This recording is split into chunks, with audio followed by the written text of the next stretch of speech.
새벽 5시 최은숙의 하루가 시작됩니다. 알람 소리보다 먼저 몸이 일어나는 건 30년 습관이 만든 조건 반사죠. 은숙은 조용히 이불을 걷어내고 부엌으로 향했어요. 냉장고에서 된장찌개 재료를 꺼내며 그녀의 손은 기계처럼 움직입니다. 남편 강태진이 아침 7시에 일어나기 전까지 모든 준비를 마쳐야 했어요. 조금이라도 늦으면 또 시작되는 잔소리와 폭언을 들어야 하니까요. 밥이 왜 이렇게 질어? 식탁에 앉은 태진의 목소리가 아침 공기를 찢었습니다. 은숙은 고개를 숙인 채 대답도 못했어요. 30년을 밥을 해도 제대로 못하냐고. 태진은 숟가락을 던지듯 내려놓고 현관으로 향했습니다. 문이 쾅 하고 닫히는 소리에 은숙의 어깨가 움찔했어요. 혼자 남은 식탁 앞에서 그녀는 차가워진 밥을 바라봤습니다. 목구멍으로 넘어가지 않는 밥알을 억지로 삼키며 하루를 시작했어요. 일주일 후 딸 민지가 저녁을 먹으러 왔습니다. 엄마, 이거 받아요. 민지가 내민 건 문화센터 수채화 클래스 수강증이었어요. 나는 됐다. 내 아빠 밥하고 집안일 해야 하는데. 은숙이 손사래를 쳤지만 민지는 고집을 부렸습니다. 일주일에 한 번이에요. 엄마도 뭔가 해보세요. 집에만 있으면 우울해져요. 결국 은숙은 딸의 성화에 못 이겨 수강증을 받았습니다. 하지만 가슴 한편에서는 작은 설렘이 일었어요. 그림을 그려본 게 언제였더라? 결혼하기 전 간호학교 다닐 때였나? 첫 수업날 은숙은 한참을 망설이다 문화센터에 들어섰습니다. 교실 안에는 비슷한 나이대의 사람들이 여럿 앉아 있었어요. 은숙은 구석자리에 조용히 앉았습니다. 안녕하세요. 저는 강사 윤재혁입니다. 따뜻한 목소리가 교실에 울렸어요. 은숙은 고개를 들어 강사를 바라봤습니다. 60대 후반쯤 되어 보이는 남자는 온화한 미소를 띠고 있었어요. 오늘은 자유롭게 그리고 싶은 걸 그려보세요. 잘 그리는 게 중요한 게 아닙니다. 재혁의 말에 교실이 편안해졌습니다. 은숙은 떨리는 손으로 붓을 들었어요. 하얀 도화지 앞에서 한참을 망설이다 작은 꽃 한 송이를 그렸습니다. 서툴고 삐뚤빼뚤했지만 오랜만에 느끼는 자유로움이었어요. 수업이 끝나갈 무렵 재혁이 은숙의 자리로 다가왔습니다. 이 꽃을 보니까 마음이 따뜻해지네요.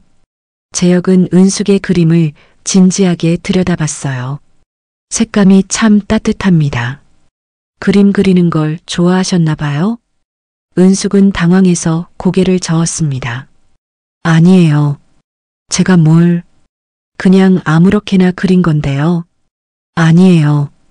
이 그림에는 따뜻함이 있어요. 마음이 느껴집니다.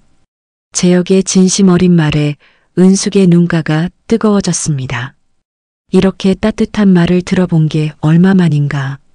은숙은 황급히 눈가를 훔쳤어요. 집으로 돌아가는 길 그녀의 가슴에는 작은 봄바람이 불고 있었습니다. 석 달이 흘렀습니다. 은숙은 매주 수요일 오후만큼은 자신만의 시간이 생겼어요. 수채화 클래스는 그녀에게 작은 숨통 같은 존재가 되었습니다. 재혁은 매번 은숙의 그림을 유심히 보며 따뜻한 말을 건넸어요. 어느 수업이 끝난 후 재혁이 은숙에게 물었습니다. 혹시 시간 되시면 근처 카페에서 차 한잔 하실래요? 그림 이야기 좀 나누고 싶어서요. 은숙은 순간 당황했습니다. 남편 외에 다른 남자와 차를 마셔본 적이 없었거든요. 하지만 재혁의 편안한 미소에 고개를 끄덕였어요. 카페에 앉아 은숙은 손을 꼭 쥐고 있었습니다. 재혁은 따뜻한 허브차를 주문하며 말을 꺼냈어요. 제 아내도 그림 그리는 걸 좋아했어요. 재혁의 목소리에 그리움이 묻어났습니다. 5년 전에 세상을 떠났죠. 40년을 함께 했는데 아직도 익숙하지가 않네요. 힘드셨겠어요. 은숙이 조심스럽게 말했습니다. 힘들죠. 하지만 후회는 없어요. 아내와 함께한 시간이 정말 행복했거든요. 재혁은 잠시 창밖을 바라보다 다시 말을 이었어요. 저희는 항상 서로를 존중했어요. 부부라는 이유로 함부로 대하면 안 된다고 생각했죠. 그 말에 은숙의 가슴이 먹먹해졌습니다. 존중이라는 단어가 너무 낯설게 느껴졌어요. 선생님은 정말 좋은 분이셨나 봐요. 은숙의 목소리가 떨렸습니다. 은숙 씨는 어떠세요? 행복하신가요? 재혁의 조심스러운 질문에 은숙은 컵을 든 손이 굳었어요.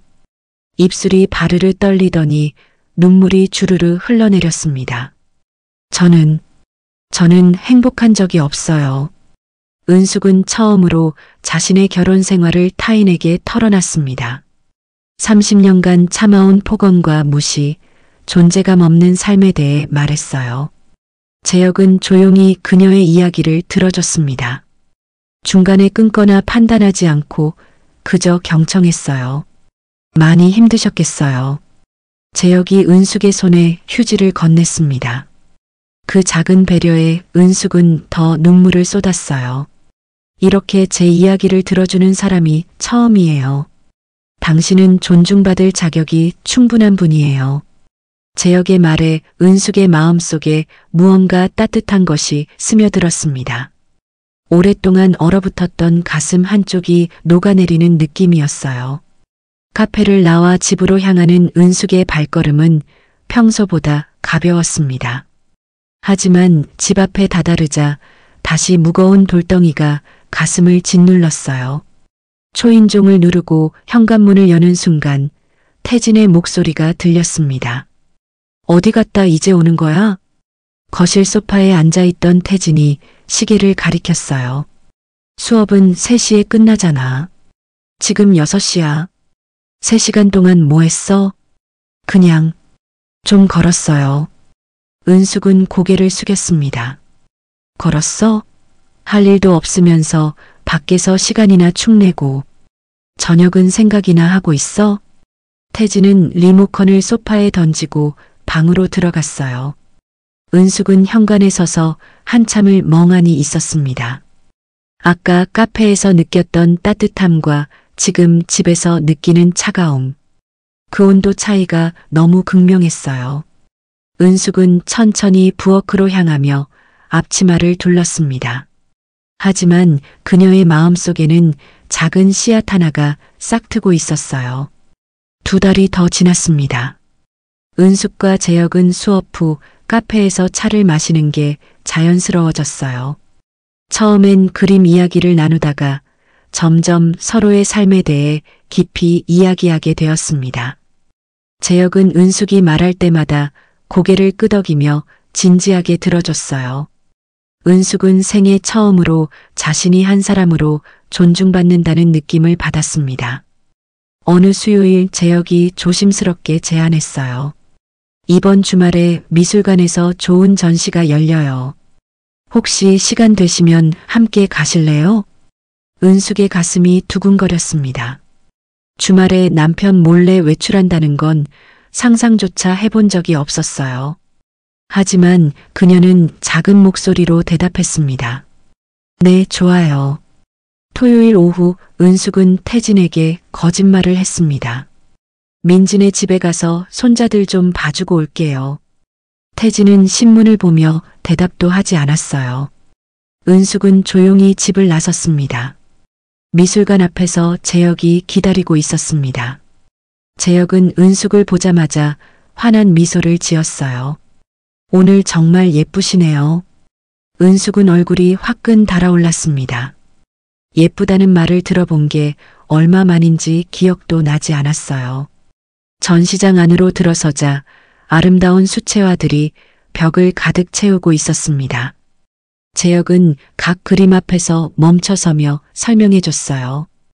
은숙은 그림보다 자신에게 친절하게 설명해 주는 재혁의 모습에 더 마음이 갔습니다. 한 작품 앞에 섰을 때였어요. 노부부가 손을 잡고 석양을 바라보는 그림이었습니다.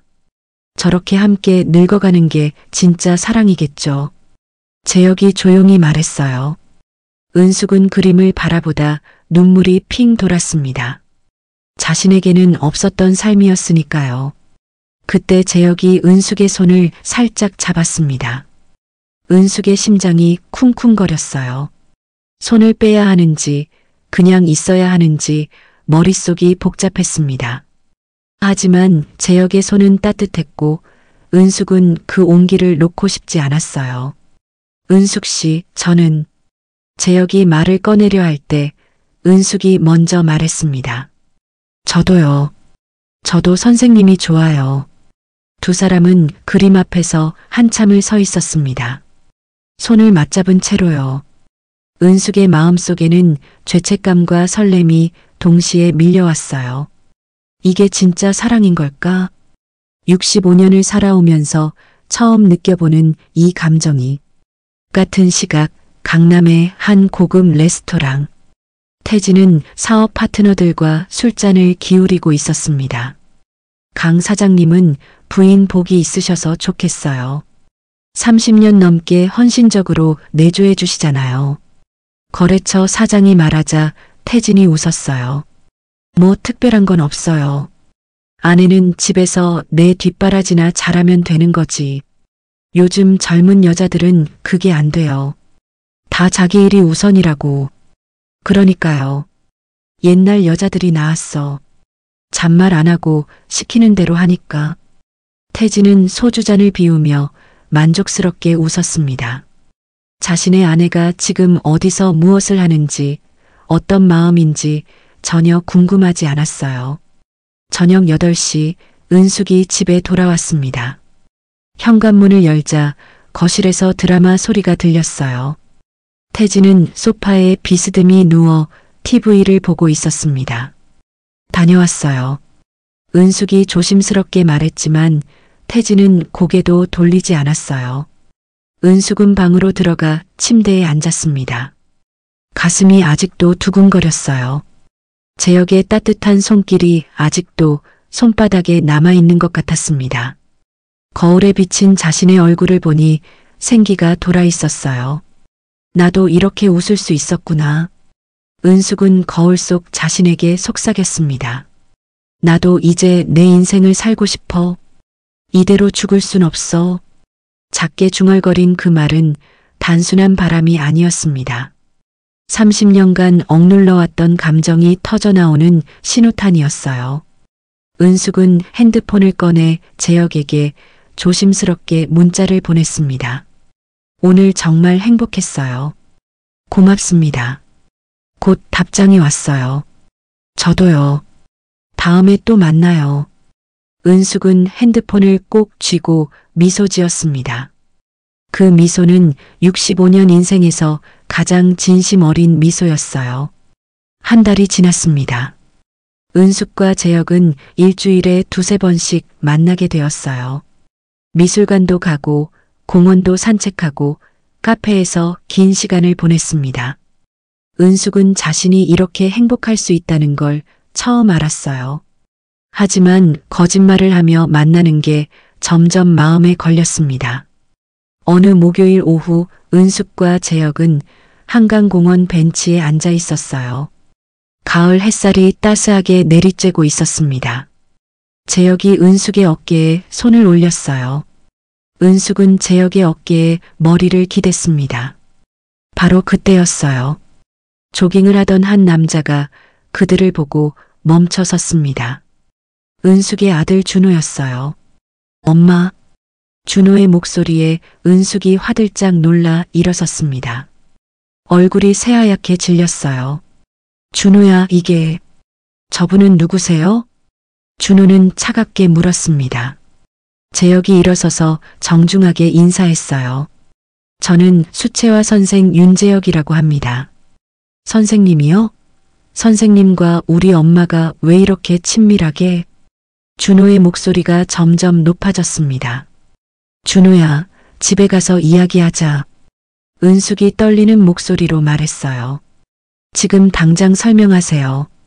도대체 무슨 관계예요? 준호는 어머니를 노려봤습니다.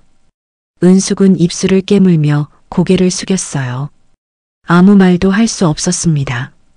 그날 저녁 강신의 집 거실은 무거운 침묵으로 가득했습니다. 태진이 소파 정중앙에 앉아 있었고 양옆으로 민지와 준호가 앉아 있었어요. 은숙은 그들 맞은편에 홀로 서 있었습니다. 마치 재판정의 피고인 같았어요. 그래서 대체 무슨 관계냐고. 태진이 소파를 주먹으로 내리쳤습니다. 저는 그분과 은숙의 목소리가 떨렸어요. 사귀는 거예요, 아빠. 준호가 차갑게 말했습니다. 뭐, 사귄다고? 태진이 벌떡 일어섰어요. 얼굴이 시빨개지며 은숙에게 다가왔습니다. 30년 먹여 살려줬는데 감히 바람을 펴? 감히? 태진의 고함 소리에 거실이 떨렸습니다. 엄마, 어떻게 이럴 수가 있어요? 민지도 눈물을 글썽이며 말했어요. 아빠한테, 우리한테 어떻게 이럴 수 있냐고요. 미안해, 민지야. 미안하다고요? 미안하다는 말로 다 되는 줄 아세요? 민지가 소리쳤습니다.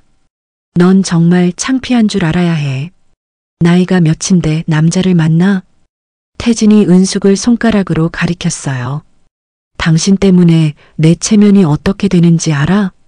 그 말에 은숙의 안에서 무언가 끊어지는 소리가 났습니다. 30년간 참아왔던 것들이 한꺼번에 치솟아 올랐어요. 체면? 당신 체면이 그렇게 중요해요? 은숙의 목소리가 처음으로 높아졌습니다. 가족들이 놀라 그녀를 쳐다봤어요. 30년간 당신이 나한테 한 게 뭔데? 은숙의 눈에서 눈물이 흘러내렸습니다. 매일 아침 폭언 들으며 밥해주고 잔소리 들으며 빨래하고 무시당하면서도 참고 살았어요. 뭐, 지금 내가 나한테 대드는 거야? 태진이 은숙에게 한 발짝 다가섰어요. 네, 대들고 있어요. 은숙이 처음으로 남편과 눈을 똑바로 마주봤습니다. 나도 사람이에요. 나도 행복할 권리가 있어요. 당신은 30년간 나를 사람으로 본 적이 없잖아요. 엄마, 민지가 비명처럼 외쳤어요. 어떻게 그런 말을 해요? 아빠가 우릴 먹여 살리느라 얼마나 고생했는데. 그래, 먹여 살렸지. 그게 다야. 은숙이 민지를 돌아봤습니다. 하지만 단 한 번도 나를 존중한 적 없어. 너희들도 마찬가지야. 엄마는 그냥 밥 해주는 사람이었지. 거실에 침묵이 흘렀습니다. 은숙은 떨리는 몸을 간신히 지탱하고 있었어요. 말을 하는 동안 눈물이 계속 흘러내렸지만 그녀는 멈추지 않았습니다. 나도 꿈이 있었어. 하고 싶은 것도 있었어. 하지만 다 포기하고 살았어요. 당신들 때문에. 그럼 우리 때문에 희생했다고 이제 와서 바람을 피워도 된다는 거야? 준호가 냉소적으로 말했어요. 바람이 아니야. 처음으로 나를 사람처럼 대해주는 사람을 만난 거야. 은숙의 목소리에 힘이 실렸습니다. 너희들은 절대 이해 못할 거야. 존중받는다는 게 얼마나 소중한 건지. 태진이 주먹을 불끈 쥐었어요. 당장 그 남자 만나는 거 끊어. 안 그러면 이 집에서 나가. 알았어요. 은숙이 조용히 대답했습니다. 나갈게요. 가족들이 숨을 멈췄어요. 은숙은 천천히 방으로 걸어가며 말했습니다. 이제 더 이상 참고 살 수 없어요. 그날 밤 은숙은 방에 갇혔습니다. 태진이 밖에서 문을 잠가버렸어요. 핸드폰도 빼앗겼습니다. 나올 생각 마. 정신 차릴 때까지 거기 있어. 태진의 목소리가 문틈으로 들려왔어요. 은숙은 침대 끝에 앉아 창밖을 바라봤습니다. 밤하늘에 별이 총총히 박혀 있었어요. 저 별들처럼 나도 자유로울 수 있을까? 은숙은 가슴에 손을 얹었습니다. 심장이 불규칙하게 뛰고 있었어요. 두려움과 각오가 뒤섞인 심장 박동이었습니다. 새벽 4시 은숙은 조용히 일어났어요. 귀를 문에 대고 바깥 소리를 들었습니다. 태진의 코 고는 소리가 들렸어요. 은숙은 천천히 창문을 열었습니다. 다행히 1층이었어요. 작은 가방 하나에 옷 몇 벌과 통장을 넣었습니다. 결혼 반지를 빼서 서랍에 조용히 놓았어요. 30년간 끼고 있던 반지가 손가락을 떠났습니다. 은숙은 잠시 반지를 바라보다 고개를 저었어요. 창문으로 조심스럽게 내려섰습니다. 10월의 새벽 공기가 차가웠어요. 은숙은 뒤를 돌아보지 않고 걸었습니다. 30년을 살았던 집이 점점 멀어졌어요. 편의점에서 공중전화를 찾았습니다. 떨리는 손으로 동전을 넣고 재혁의 번호를 눌렀어요. 몇 번의 신호음 끝에 재혁의 목소리가 들렸습니다. 여보세요? 선생님, 저예요. 은숙의 목소리가 떨렸어요. 은숙 씨? 무슨 일이세요? 지금 새벽인데. 죄송해요. 갈 곳이 없어서요. 전화기 너머로 침묵이 흘렀습니다. 잠시 후 재혁의 다급한 목소리가 들렸어요. 지금 어디세요? 제가 바로 갈게요. 아니요, 제가 갈게요. 주소 알려주세요. 재혁은 조용히 주소를 알려줬습니다. 은숙은 택시를 잡아타고 그곳으로 향했어요. 차창 밖으로 새벽거리가 흘러갔습니다. 아직 잠든 도시가 조용했어요. 은숙은 가방을 꼭 껴안았습니다. 이게 자신이 가진 전부였어요. 재혁의 집은 작고 낡은 아파트였습니다. 은숙은 현관 앞에 서서 한참을 망설였어요. 이 문을 열면 돌이킬 수 없다는 걸 알았습니다. 자녀들도 재산도 지금껏 살아온 모든 것을 잃게 되는 거였어요. 하지만 은숙은 초인종을 눌렀습니다. 문이 열리고 재혁이 나타났어요. 걱정 가득한 얼굴로 은숙을 맞이했습니다. 들어오세요. 재혁은 은숙의 가방을 받아들었어요. 은숙은 문턱을 넘어서는 순간 주저앉고 말았습니다. 그동안 참았던 눈물이 터져나왔어요. 다 괜찮아요. 이제 안전해요. 재혁이 은숙의 등을 토닥였습니다. 은숙은 한참을 울었어요. 30년간 억눌렀던 모든 감정이 눈물로 쏟아졌습니다. 아침이 밝았습니다. 은숙의 핸드폰에 수십 통의 부재중 전화가 쌓여 있었어요. 대부분 민지와 준호였습니다. 은숙은 전화기를 보며 입술을 깨물었어요. 첫 번째 문자를 열었습니다. 엄마, 어디 있어요? 당장 집에 와요. 민지의 문자였어요. 준호의 문자도 비슷했습니다. 엄마 제정신이에요? 아빠가 경찰 부르시려고 해요. 은숙은 떨리는 손으로 답장을 썼습니다. 걱정하지 마. 나는 안전해. 당분간 연락하지 않을게. 미안해. 문자를 보낸 후 은숙은 핸드폰을 꺼버렸어요. 재혁이 따뜻한 차를 내왔습니다. 후회하지 않으세요? 재혁이 조심스럽게 물었어요. 후회할 거예요. 아마도. 은숙이 솔직하게 대답했습니다. 자식들 생각하면 가슴이 찢어질 것 같아요. 하지만 은숙은 찻잔을 두 손으로 감싸쥐었어요. 이대로 더는 못 살겠어요. 죽을 때까지 이렇게는 못 살아요. 힘들 거예요. 주변 시선도 경제적인 것도 알아요. 은숙이 고개를 끄덕였습니다. 그래도 이제는 나를 위해 살고 싶어요.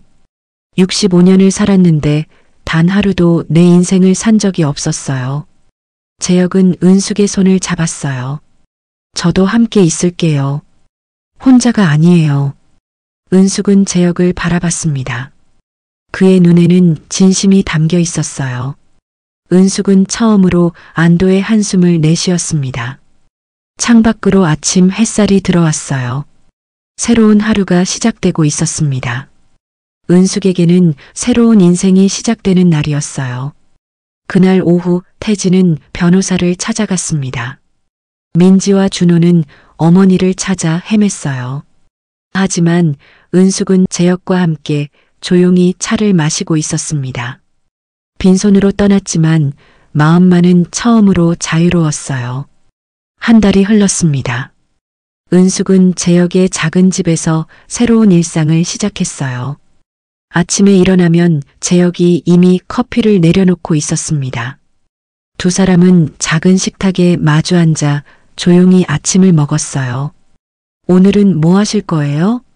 재혁이 물었습니다. 마트에 가서 장 좀 보고 오후에는 구인 광고 찾아볼까 해요. 천천히 하셔도 돼요. 쉬면서.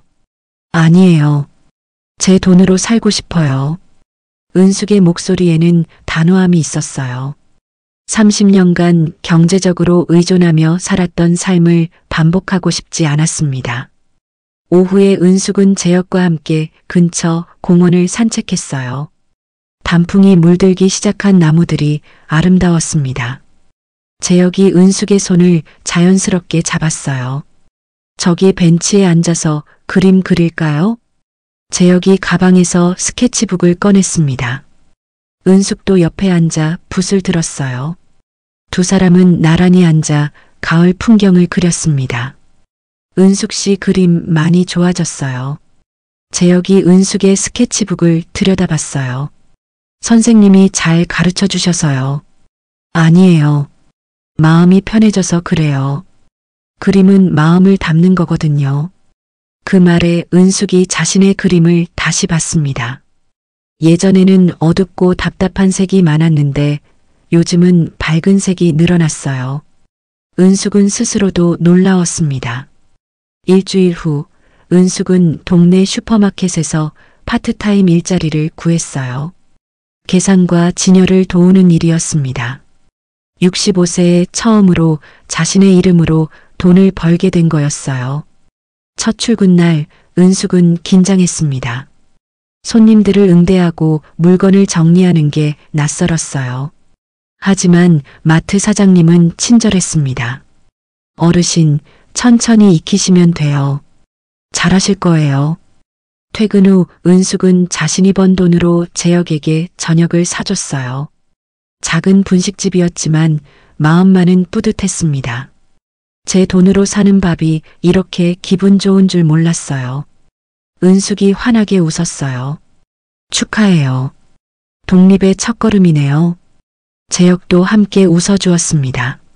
하지만 모든 게 순탄한 건 아니었어요. 마트에서 일하던 어느 날 아는 사람과 마주쳤습니다. 예전에 같은 아파트에 살던 이웃이었어요. 어머, 최은숙 씨 아니에요? 여기서 일하세요? 그 여자의 눈빛이 날카로웠습니다. 네, 요즘 여기서 일해요. 남편분이랑 이혼했다면서요? 다른 남자 만나서? 주변 사람들이 쳐다봤어요. 나이 들어서 부끄러운 줄 알아야지. 자식들은 얼마나 창피하겠어요. 여자는 혀를 차며 슈퍼를 나갔습니다. 은숙은 얼굴이 화끈거렸어요. 하지만 계산대로 돌아와 다음 손님을 맞이했습니다. 집으로 돌아오는 길, 은숙의 발걸음이 무거웠어요. 재혁이 대문 앞에서 기다리고 있었습니다. 힘든 일 있었어요? 재혁은 은숙의 표정만 봐도 알았어요. 아는 사람을 만났어요. 손가락질 받았고요. 은숙이 작게 웃으며 말했습니다. 괜찮아요. 이제 익숙해져야죠. 미안해요. 저 때문에. 아니에요. 은숙이 재혁의 말을 막았어요. 선생님 때문이 아니에요. 제 선택이에요. 제가 결정한 거예요.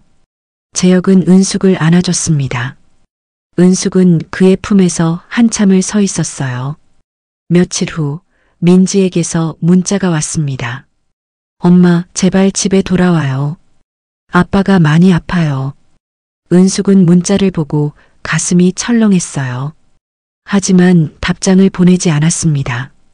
돌아갈 수 없다는 걸 알았으니까요. 준호에게서도 연락이 왔습니다. 엄마가 이러시면 저희는 어떡해요?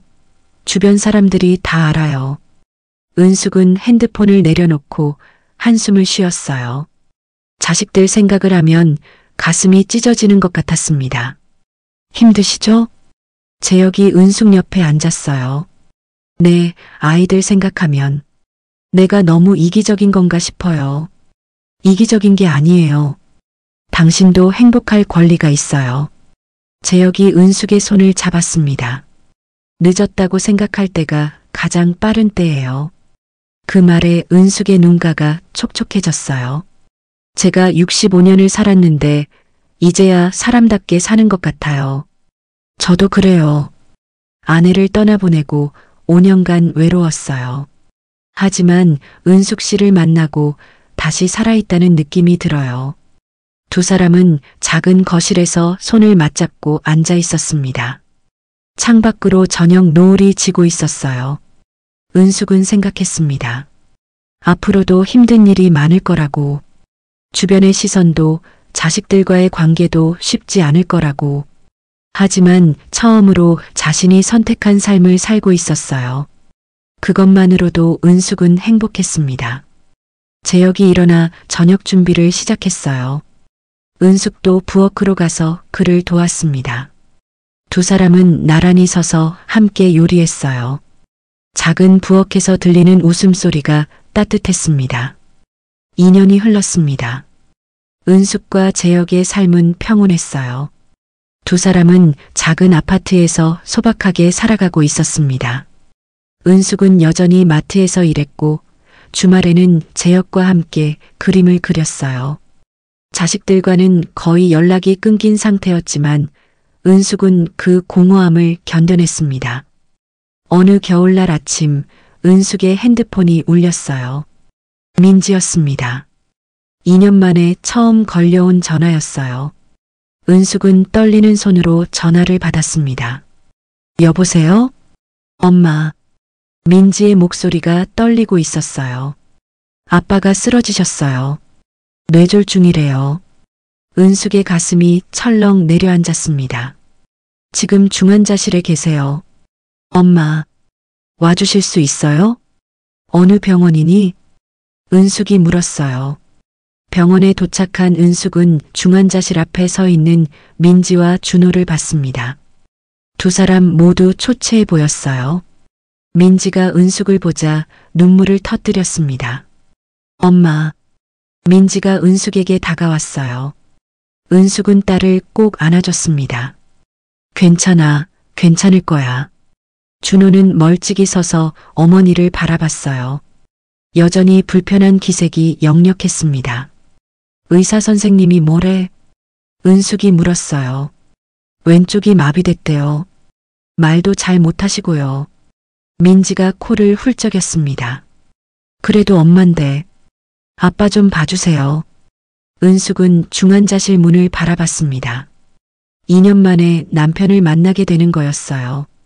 가슴속에서 복잡한 감정들이 소용돌이쳤습니다.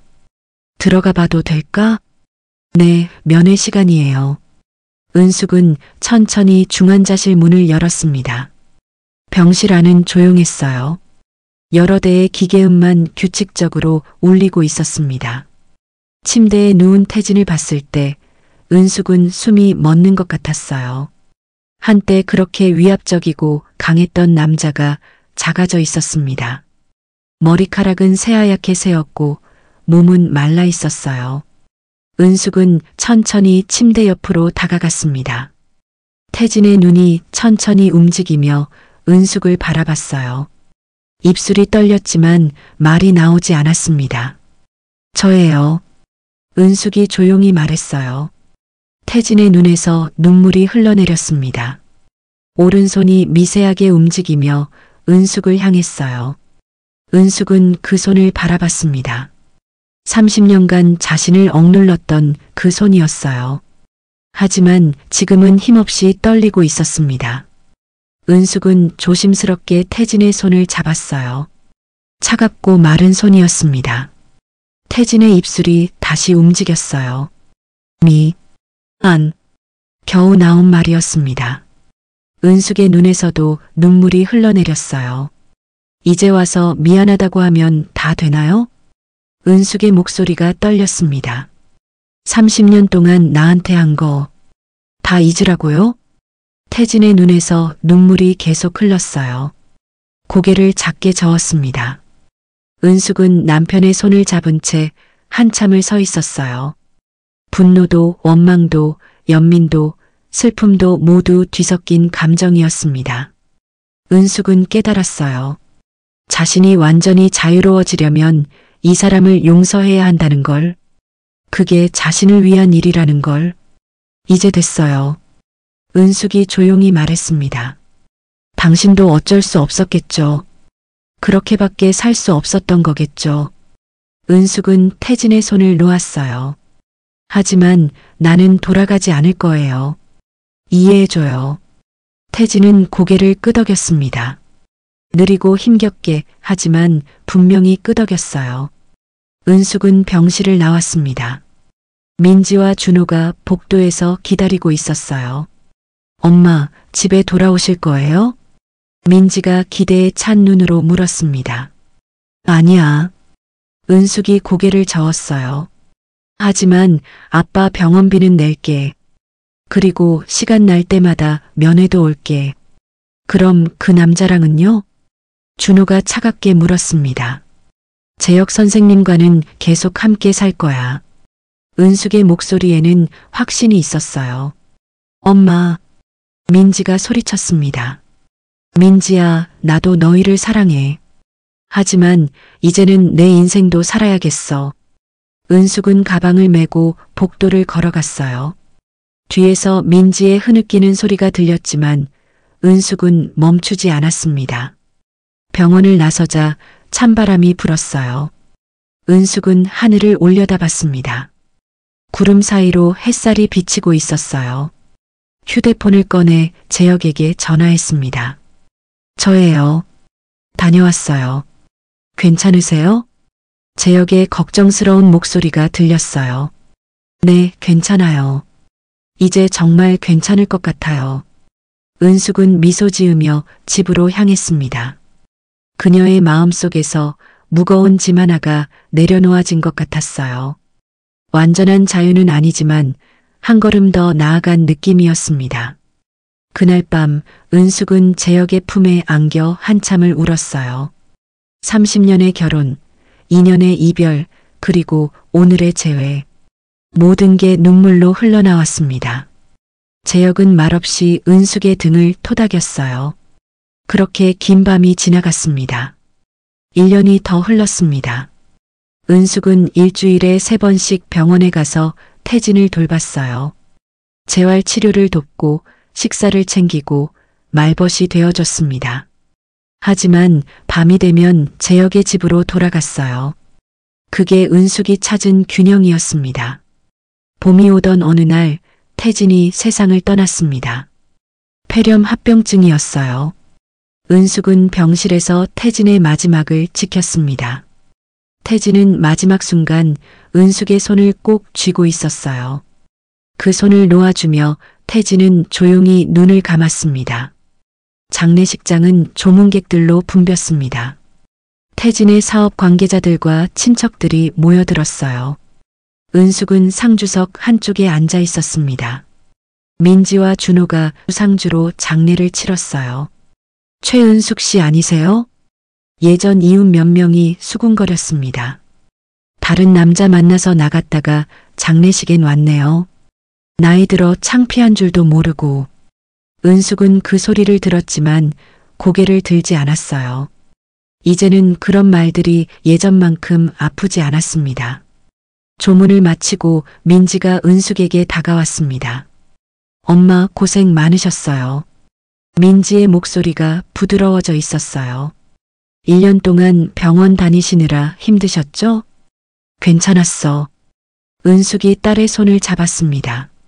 아빠는 편안하게 가셨어. 마지막엔 많이 후회하는 것 같았어. 민지의 눈에서 눈물이 흘렀어요. 엄마 미안해요. 그동안 엄마 마음을 몰랐어요. 알아, 다 알아. 은숙이 딸을 안아줬습니다. 너도 힘들었겠지. 엄마가 더 미안해. 준호는 멀리서 두 사람을 바라보고 있었어요. 아직은 어머니를 받아들이기 힘든 표정이었습니다. 은숙은 그것도 이해했어요. 시간이 필요하다는 걸 알았으니까요. 장례를 치른 지 석 달 후였습니다. 작은 갤러리에서 수채화 전시회가 열렸어요. 황혼의 색채라는 제목이었습니다. 은숙과 재혁의 2인 전시였어요. 전시 오픈 날 은숙은 긴장한 얼굴로 갤러리를 정리했습니다. 벽에는 두 사람이 지난 3년간 그린 그림들이 걸려 있었어요. 은숙의 작품 중 하나는 65세의 봄이라는 제목이었습니다. 활짝 핀 벚꽃나무 아래 두 사람의 뒷모습을 그린 그림이었어요. 떨리세요? 재혁이 은숙의 어깨에 손을 올렸어요. 네, 이렇게 많은 사람들 앞에 제 그림을 보인다는 게 잘하실 거예요. 당신의 그림에는 진심이 담겨 있으니까요. 오후 2시 전시 오프닝이 시작되었습니다. 생각보다 많은 사람들이 찾아왔어요. 수채화 클래스 수강생들과 동네 주민들이었습니다. 그때 입구에서 익숙한 얼굴이 보였어요. 민지였습니다. 딸과 함께 두 손자가 왔어요. 엄마, 민지가 은숙에게 다가왔습니다. 왔구나. 은숙의 눈이 촉촉해졌어요. 엄마 전시회인데 안 올 수가 없죠. 민지는 갤러리를 둘러봤습니다. 벽에 걸린 은숙의 그림들을 하나하나 천천히 봤어요. 엄마 그림 정말 예쁘다. 민지가 65세의 봄 앞에 멈춰 섰습니다. 이게 엄마랑 재혁 선생님이에요? 응. 은숙이 고개를 끄덕였어요. 민지는 한참 그림을 바라봤습니다. 그림 속 두 사람은 손을 잡고 벚꽃을 보고 있었어요. 평화롭고 행복해 보였습니다. 엄마, 이제 조금 알 것 같아요. 민지가 어머니를 돌아봤어요. 제가 요즘 남편이랑 상담을 받고 있거든요. 그래? 네. 저도 결혼 생활이 힘들었어요. 근데 참고만 있었어요. 엄마처럼 되고 싶지 않아서요. 민지가 쓸쓸하게 웃었습니다. 그런데 상담 받으면서 깨달았어요. 참는 게 능사가 아니라는 걸. 엄마는 용기가 있었던 거예요. 은숙이 딸의 손을 잡았어요. 내 인생은 내가 선택하는 거야. 엄마처럼 살 필요도 다르게 살 필요도 없어. 내가 행복한 게 중요해. 네, 엄마. 민지가 어머니를 꼭 안았습니다. 오랜만에 느끼는 딸의 온기였어요. 손자들이 재혁에게 다가가 인사했습니다.